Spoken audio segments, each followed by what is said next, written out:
नमस्कार दोस्तों, कैसे हो आप सब। आशा करती हूँ आप लोग ठीक होंगे। आज सुनाएंगे आप सभी को चुटकुला मजेदार नाच गीत। सुनिएगा और बताइएगा कैसा लगा।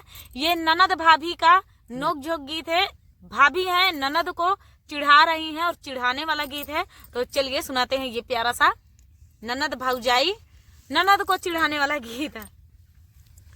हमारे ननद मोरे ननदी का यार वही बूढ़ा बनारा, मोरे ननदी का यार वही बूढ़ा बनारा। जऊ हमारी ननदी बगैचा में गईली, जऊ हमारी ननदी बगैचा में गईली। डलिया लाई के ठाड़ उहै बूढ़ बनारा, डलिया लाई के ठाड़ उहै बूढ़ बनारा।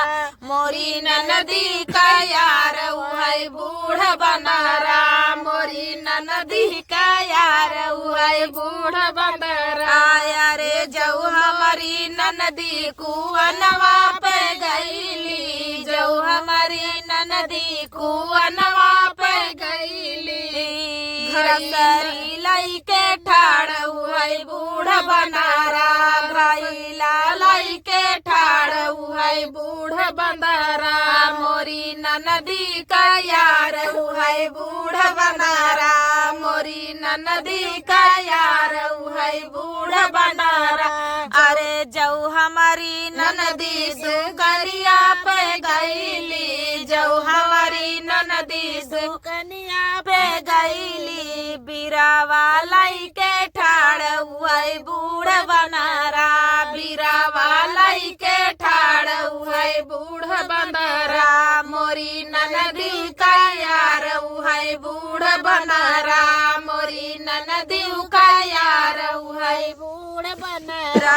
अरे जऊ हमारी ननदी से जरिया पे गईली, जऊ हमारी ननदी से जरिया पे गई। बेनिया लाई के ठाड़ उहै बूढ़ बनारा, बेनिया लाई के ठाड़ उहै बूढ़ बनारा। मोरी ननदी का यार उहै बूढ़ बनारा, मोरी ननदी का यार उहै बूढ़ बनारा।